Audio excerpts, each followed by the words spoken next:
So that homework's due today. And then the other thing we're finding here when we're going over some things on Wednesday is that things aren't quite perhaps as straightforward as we've been assuming so far. You know, what we've been doing here so far is that we've looked at, you know, if you pull straight on a bar, there's a stress that develops on that cross-sectional plane, and, you know, and then we could find that.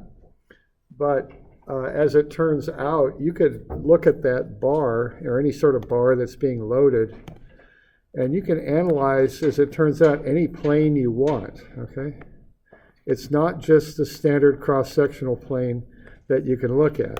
So if we have a bar and we're just pulling on it, you could look at any plane you want and determine the stress on it. And every plane is going to have its own unique state of stress on it, some unique stress on every plane. So you could look at the standard cross-sectional plane right there, but you could look at one at 10 degrees and 20 degrees, 30, 40, 50, any plane you want, you can analyze. And each plane will have its own state of stress on it. It'll be slightly different, okay? And this is just based on some of the stuff that you learned in statics, perhaps. You know, this basic idea of taking angled forces and looking at an angle between a force and a plane, and then using trigonometry to find the components that would act at a certain angle. And we went ahead and did it right there where we said, okay, for some reason, we want to know what the stress is on a 30-degree plane. Let's go ahead and find that. And we took that force. We used trigonometry to break it up into a component normal and parallel to that plane. And then we also had to do a little bit of trigonometry there to find the area of the plane. Now the normal thing to do is this. But why do you suppose we might want to know the stress on that plane that we were just looking at there at 30 degrees with the standard cross-sectional area? What might be a reason why you might want to know that? Do you suppose? Why would I be concerned about the stress on that plane?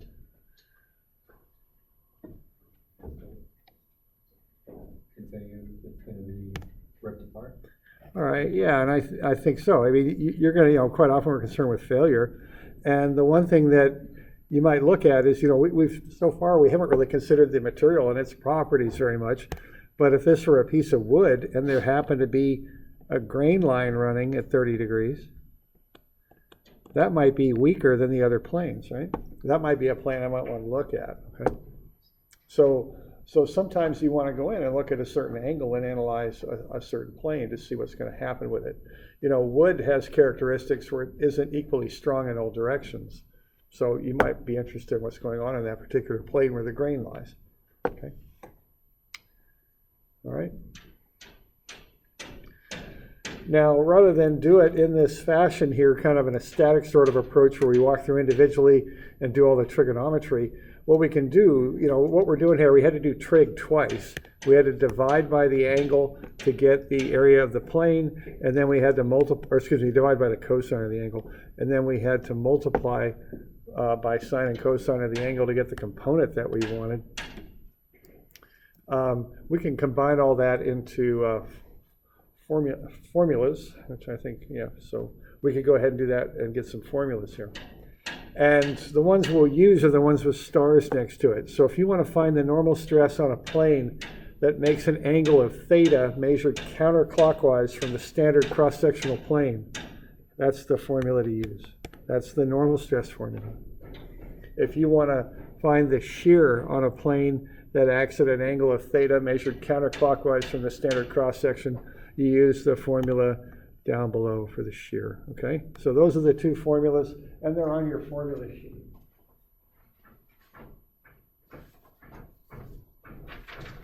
So if you need to know what the stress is on that plane, you just plug the numbers into that formula. A is the standard cross-sectional area, okay? So P is the load, A is the standard cross-section, that area, and then theta is the angle measured counterclockwise from the reference cross-sectional plane. Okay.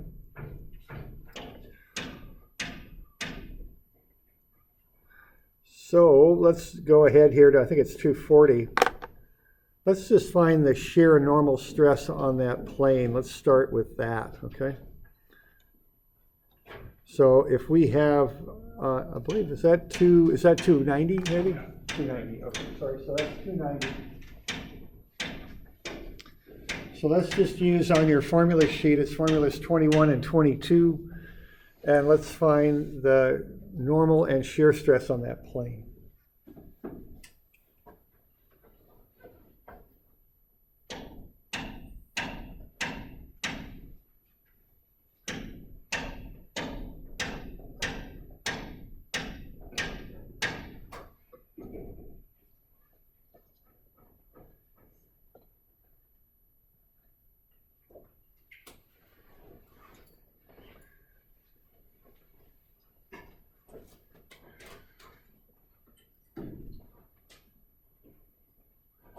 So it's just a matter of getting the load P and the area, standard cross-sectional area, and the angle theta, and plugging them in, and you'll get the stress.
So there's the formulas up there. You're just popping the stuff in.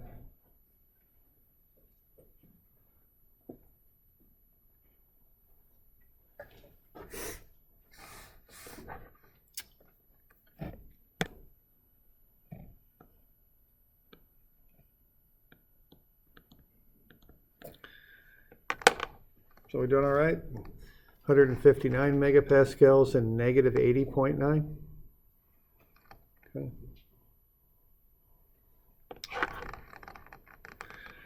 Now, one thing on this to keep in mind is these formulas are based on a convention, and we're going to start to see that. The convention on uniaxial is you start at the standard cross-sectional plane, which would be this line would represent that.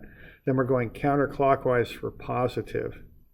So that means we have theta equals 27. Now, you could have just as well been given that angle, 63. 90 minus 27 is 63. But that would not change the fact that the angle going into the formula is 27, okay? The angle, by definition, is measured counterclockwise from the standard cross-sectional plane. So, you know, don't get thrown by how you're given the angle. Measure it from the proper location every time. And there's nothing magic about that convention. It's just how they decided to do it at some point, you know, 100 and some years ago. So that's how it's done, all right? And that's how the formulas are based and all that. So you would use 27 degrees, positive 27 for that. So we're doing all right with that? Any questions on that?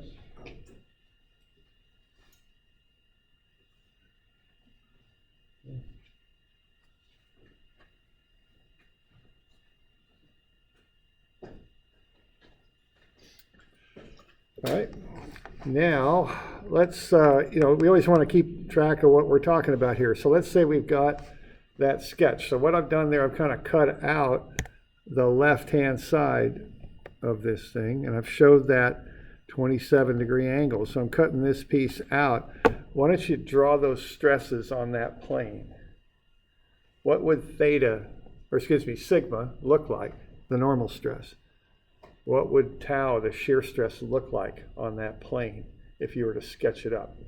What way would the arrows point? If you put an arrow on there to kind of show the stress like a force, even though it's not really a force, but all the same, they're typically shown with arrows. Which way would those arrows point? What would they look like? Where would they? And all I'm really looking for is a single arrow to indicate the stress and a direction on it. Where would they go? Okay. Nothing too fancy here, but let's just kind of get that figured out.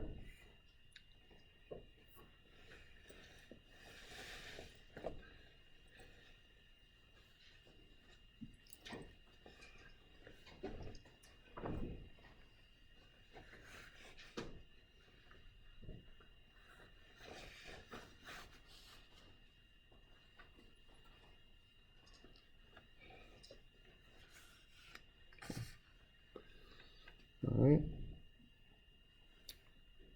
Now remember, the axial force is normal force, the axial stress is normal stress. Same thing, just two words for the same thing. Normal means the plane would be at one plane, the stress would be normal to the plane. Shear is parallel to the plane, right? So we ought to get something that looks like that. Okay. Now again, we're representing stresses with a vector looking thing, kind of like a force. Now stresses aren't forces, they're slightly different, but they do point the same direction. So we could do that. Now, so are we good with that? Okay. Now, let me just ask you one question. There is an answer to this one. Why does the shear point down and to the right? What's the reason for that? Why did I draw the shear down and to the right? I'm sorry now? Yeah, it's negative, right. And the way to think about this, it's just like the moment sign convention. If I take let's say that's a board, and I nail it to the wall, and I apply that shear stress to it in this direction, what that board would do would be to rotate clockwise. And just like with the moment sign convention, that's negative, okay? So for shear, a negative shear rotates something clockwise, a positive shear rotates it counterclockwise. That's the deal, all right? Now, the other way to think about this, too, is, see, these things are in equilibrium. And again, we're a little bit mixing different things here because there's the force that's applied. See, if we apply 240 kilonewtons to the right on this thing, we're going to get a reaction to the left, right? So when I draw that left-hand side, that's the force that would be there, but there would be a resulting stress going that direction also. So I've got this, let's just say force or stress doing that. I've got the normal force doing that. Well, the shear, if you kind of look at these like vectors, which again, I'm a little reluctant to describe stresses in that fashion, but all the same, for what we're talking about here, we could kind of use this analogy.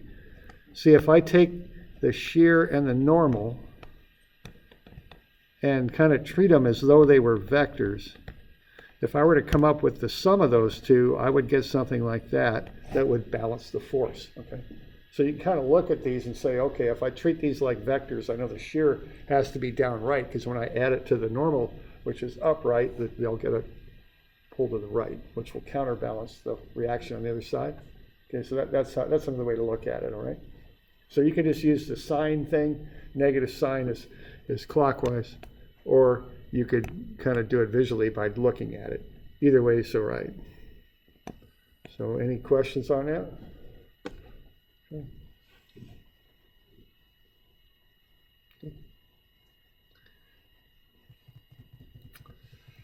All right. So we can use these trig-based formulas.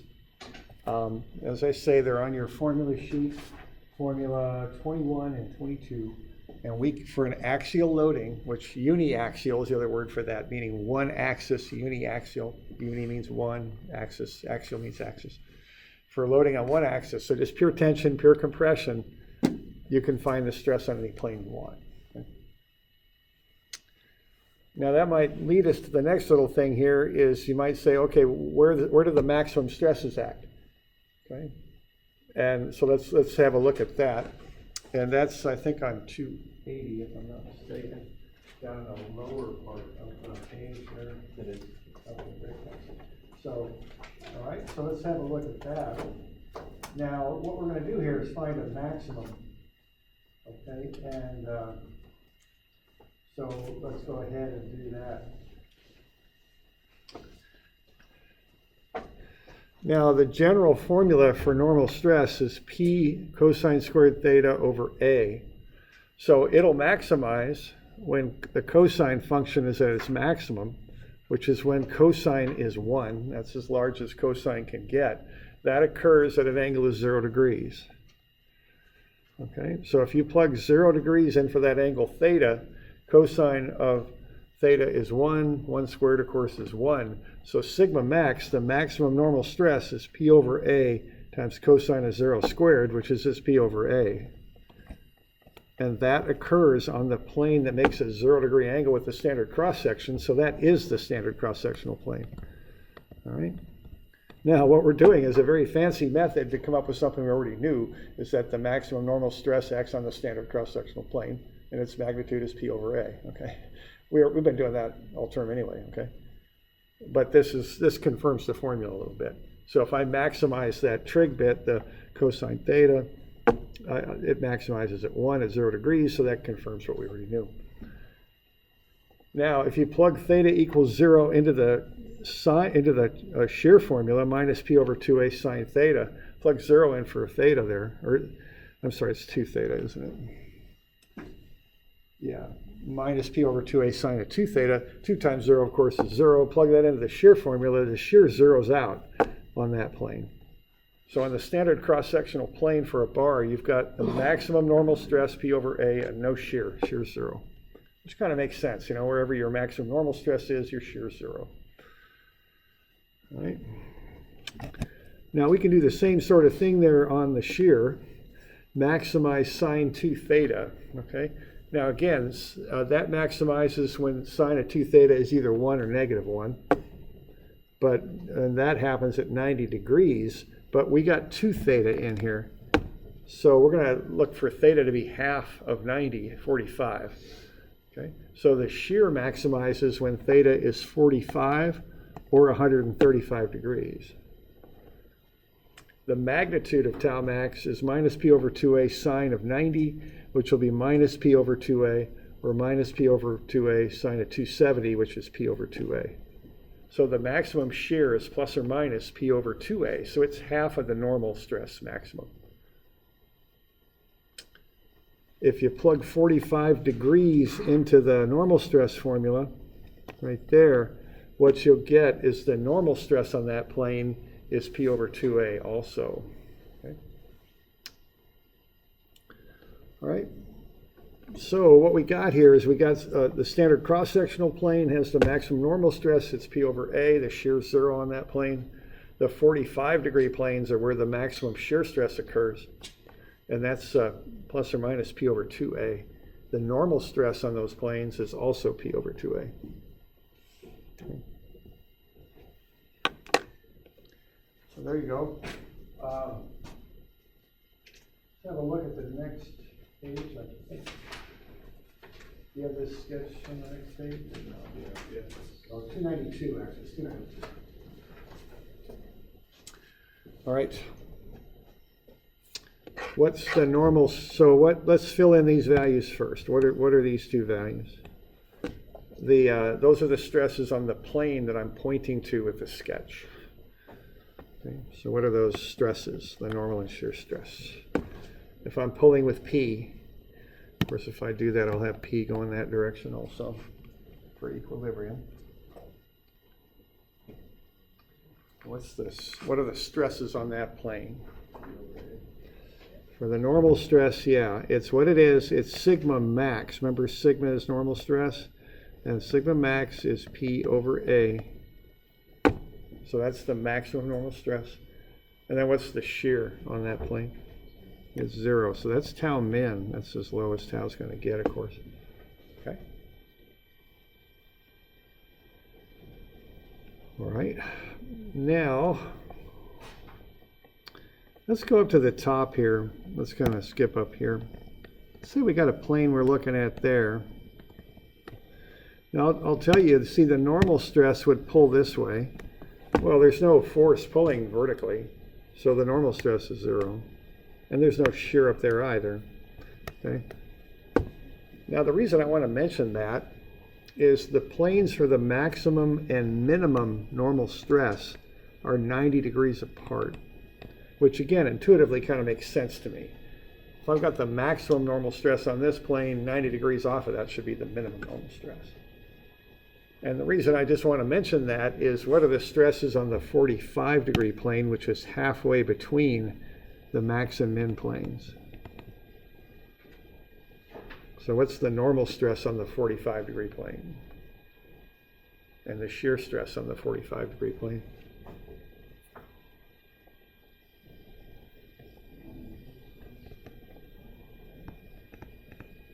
What's that now? P cosine squared of 45 over 8. Yeah, right. And cosine, okay, if we want to get kind of all math on that, what cosine 45 square root of 2 over 2, square that, you get 2 over 4.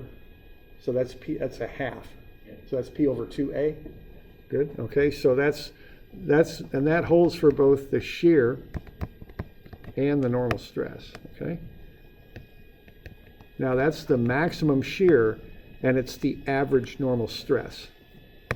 So I'm just bringing this up because we're going to use it later just to try and explain a little something when we get into biaxial stress. But I want to point out here that there is, I don't know if I call it quite a logic, but there is kind of, this intuitively seems to work, right? You've got the maximum normal stress on the standard plane, 90 degrees off of that, you got the minimum normal stress, and halfway between those two, you've got the average normal stress. Okay, on the plane that's midway between the maximum and minimum normal stresses, you've got the maximum shear stress. That's where the sliding maximizes, when those two normal stresses halfway between the point where one's max and the other one's min. Shear is a sliding action. So tau max occurs on the plane midway between those two. Okay. And then tau, the shear, is 0 on both the max and min normal stress planes. Okay.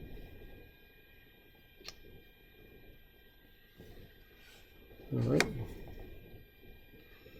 So there you go.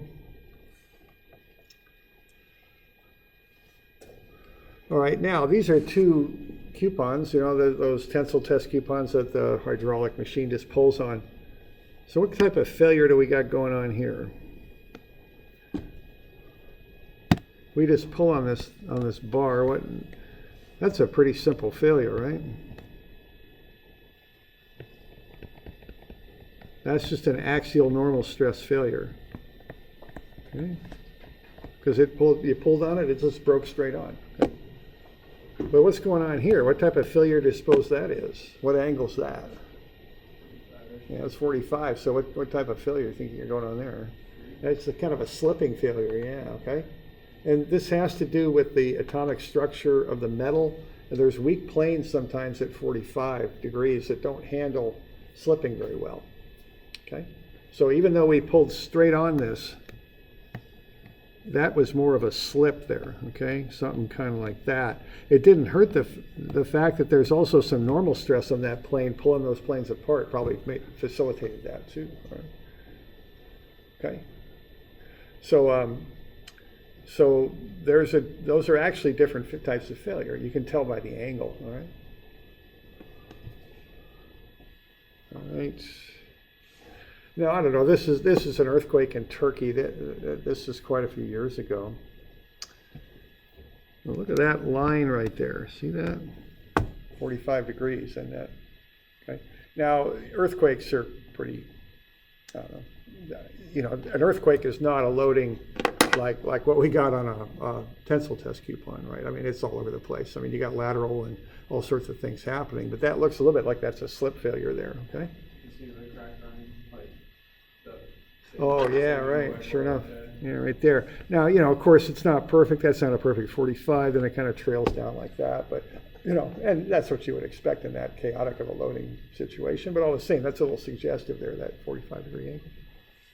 Okay. You can also see that style of rebar, it's smooth, I've worked overseas, so I use smooth rebar with that. The gridded web stuff is strong. I think it adheres better quality. Okay.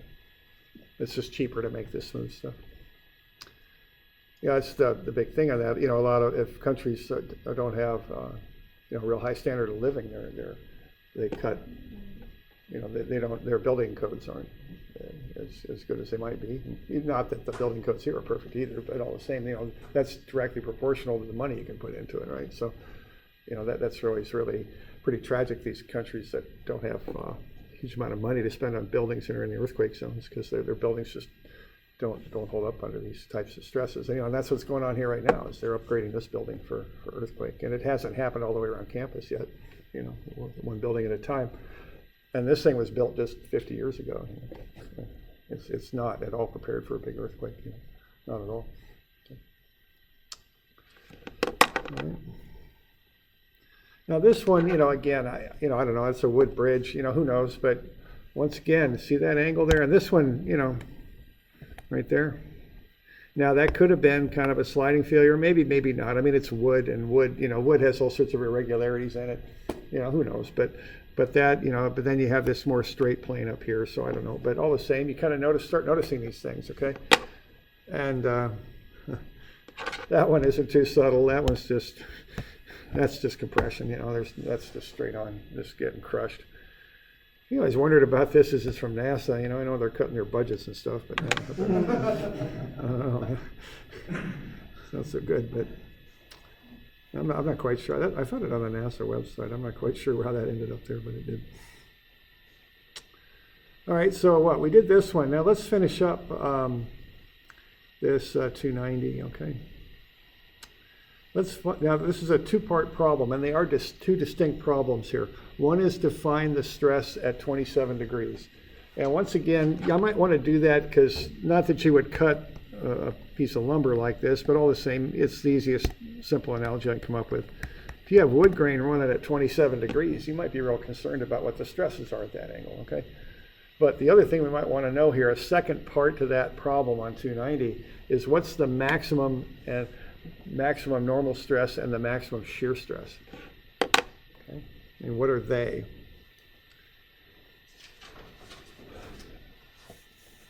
And those are equations 23 and 24, if you got your formula sheet. I mean, it's a very simple calculation. There's not much to it. But it's kind of a different thing to be looking at than the other one. Okay?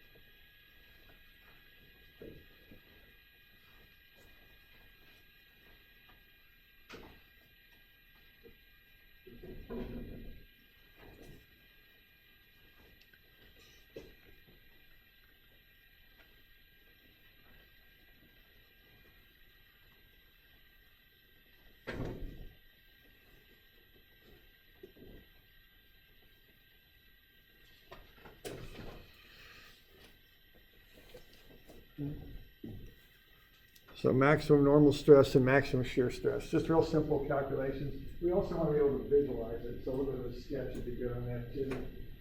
Kind of, I don't know what's going on. Because, like I say, when you're in school, it's all about getting the calculator out and pushing the buttons. But when you're working, it's different. It's more like, what do I got to worry about when I build this? What I even have to consider, The analysis part usually isn't nearly as hard as the step before that, where you decide what to analyze. That's the more difficult thing to be thinking about. Okay.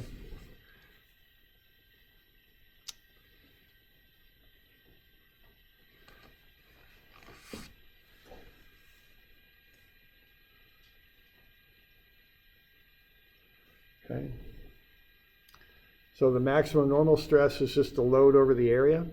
The standard cross-sectional area is 200,000 or 200 million newtons per meter squared. So that's 200 megapascals. If you want to get a little bit more formal about that too, you could say the P is a tensile load it's pulling, so that's a positive input into the equation. So you get a positive answer, meaning the maximum stress is 200 megapascals tension, okay? Now the shear is half of that because it's plus or minus P over 2A, so there is a plus or minus on that, which would be plus or minus 100 megapascals. The minimum normal stress is 0, and the average normal stress is 100, okay? So those are the numbers that I would be looking at if I were designing this, okay? Because, you know, when you're designing things, one thing you automatically go to is the maximum stresses that you've got in it, okay? And you can look up for tables of materials what the strength is for shear and what the strength is for normal stress and that sort of thing. Okay.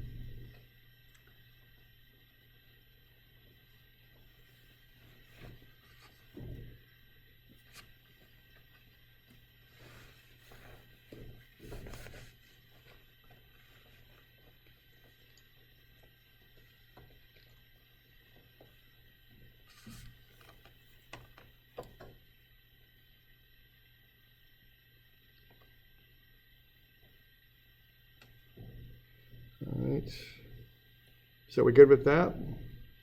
So it's just P over A and plus or minus P over 2A. I mean, that's basically it. Okay. All right. Now, let's get a sketch going because we always want to have a visualization. So there are the 3 planes that I would be interested in as far as the stresses acting on them. So that top plane is, that's the plane for maximum what? Maximum stress. Yeah, normal stress, okay. And then the other 2 are 45 planes, that's where the maximum shear occurs, okay. So why don't you get all those stresses on there. So on the top one, you're just going to have another normal stress, and that's the easiest of the bunch. It's just a normal stress. But then the other 2, let's get the shear and normal stresses on those planes in the proper directions, the proper orientation, I guess you'd say.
Something like that.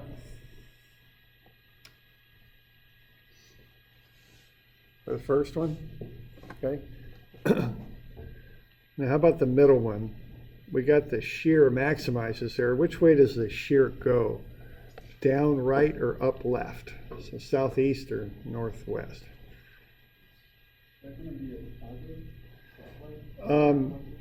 Okay, that's a good question. Let's have a look. Yeah, I didn't calculate it. So let's do this visually, okay? And then we'll come back, we'll look at the actual calculations you could do with the numbers. All right, now, here's how I look at this. The applied force is doing that, because I'm using the left-hand side of the bar, is what I'm doing. So it's pulling, right? So I got a reaction here that's pulling that way. So that's where this arrow comes from. Now, if that's pulling to the left, what does the shear got to do to balance that out, to hold the thing in equilibrium? Got to go to the right. Yeah. Okay, now if it goes to the right, it also has to be down because it's at that 45-degree angle. So what is the normal stress going to do to counteract that? Go up, okay? So, and again, it's not a true vector addition. You can't add stresses like vectors. That's not really, but it helps to visualize, because what would if those were vectors, which they're not, but if they were, the net would be something like that, wouldn't it? And it would cancel out the force. So that's the technique I use to draw these up. Now you can do it more analytically if you want, but this, I like this because it's a little bit more. So the one straight up is sigma? Right, yeah. This is sigma average, and that's 100. And then this is tau max, which is also 100. And then the one in the middle isn't anything, it's just a visualization. Okay? Good. So given that, what's the other one? Use that technique and draw the ones on the other, okay?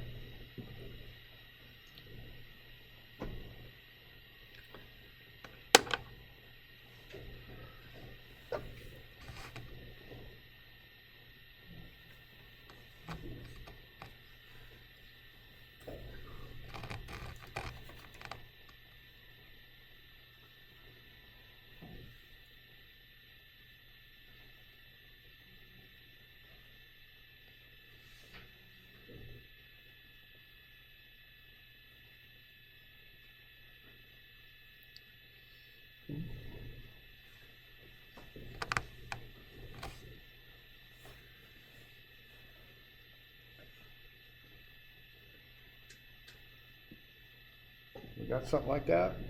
Okay.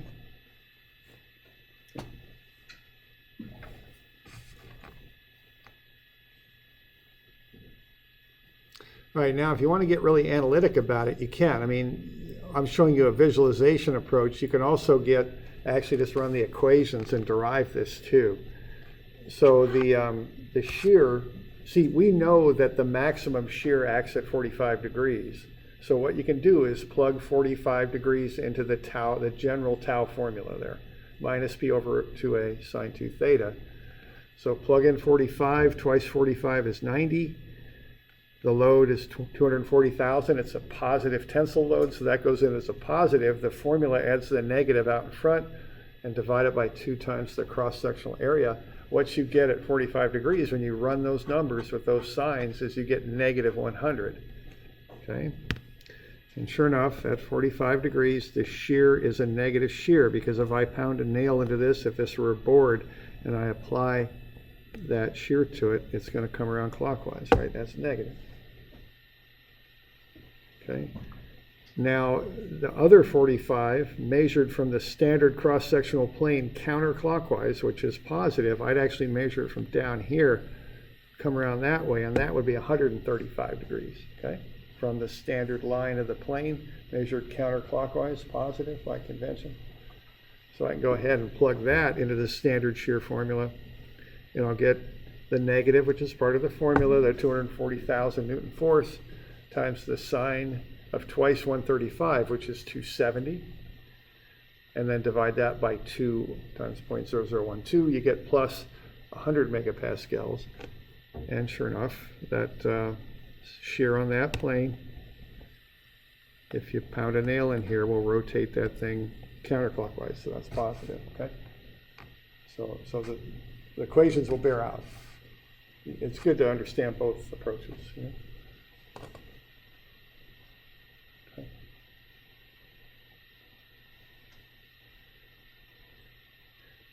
And let's see. Okay. All right. So now the other thing you could have done here, see, this 45 comes off of the standard cross-sectional plane, but it's clockwise. So we could have put, I used the counterclockwise measure from the line of the standard cross-sectional plane, but I could have used 45 in there, but that would have been a clockwise angle. So what that would have been 2 times negative 45, which would have been minus 90, which would have got you the same result. Okay? You could have used 45 in there, but it would have been negative 45 because that's a clockwise measurement from the standard cross section. Okay? Either way.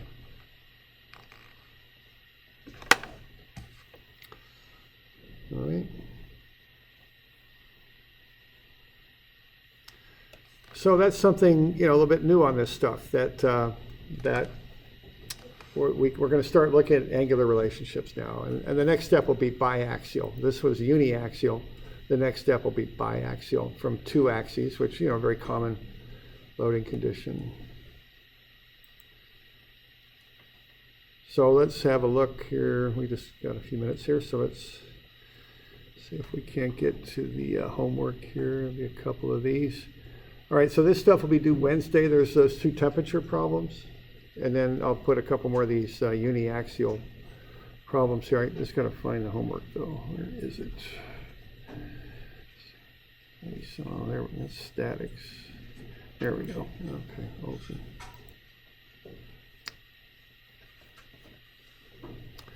All right, so the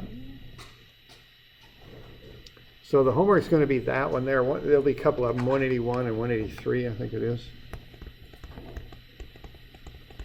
So these are going to be due Wednesday now. Remember, we don't have any school on Monday. And then there's also, what is it, 171? 172, 173. Okay, there we go. So that's what's due Wednesday. And that's Wednesday, the, whatever the heck, 22nd? Okay, now on this one, be very careful on this. Watch your signs a lot, because what's the sign on P when you plug into that formula? Negative. Yeah, it's negative. And then I'm not showing you the proper angle that you'll plug into the formula, okay? Because by definition, you measure the angle off the standard cross-sectional plane. That angle is not measured off the standard cross-sectional plane. So it's up to you to get the angle from the standard cross-sectional plane that you'll plug into that. So there's a couple of things going on there that affect signs we want to be careful of. All right, for that one. Okay, for 183, what I'm asking you to do is to design a column to hold up this water tank. So it's going to be a square column. And you're given some parameters here for the strength of the material.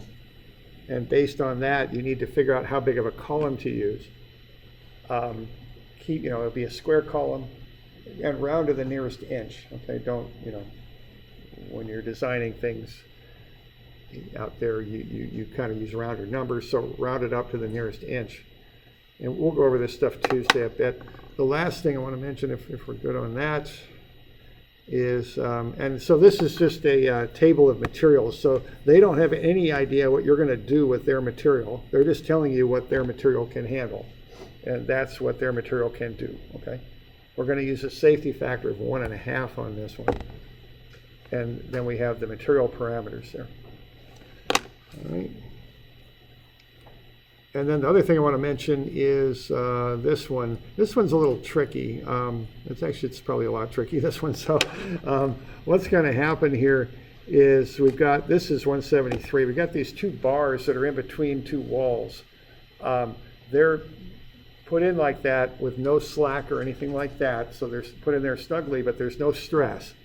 Then the temperature goes up to 24 degrees. So it starts at 10 and it jumps up to 24. What's going to happen then is they're going to try and expand into each other. But of course, they can't do that, okay? Because they're in the way of each other. So they're going to start pushing on each other. As the temperature goes up, they're going to start pushing on each other. So when you work on this, it's kind of a combination of a temperature problem, but it also is an indeterminate problem. And the one key on this is they're going to start pushing. They're going to end up in a place that is not where they started. The stainless steel is larger and it's stiffer. It's going to push back and push the cast iron back to the right is what's going to happen. So there's this one's a little subtle in how you have to approach it. I look at it like it starts like it has an overlap between the 2 materials, which of course isn't physically possible. And then it pushes back to its final position. That's kind of how I look at it. Okay. Questions on that? And kind of I'm just going through that quick. We'll go over it on Tuesday, of course, if you have questions. But I just want to point out a few things about these. You really got it in the form of like an arrow pointing to the right way and Yeah, right. They're pushing on each other, and they're going to reach an equilibrium condition is what they're going to do. Those arrows are going to equal each other and balance out is what's going to happen. One kind of have more definition than the other. Yeah, Materials. right. Yeah, because different materials, different sizes, all that, yeah. Okay. All right. There we go.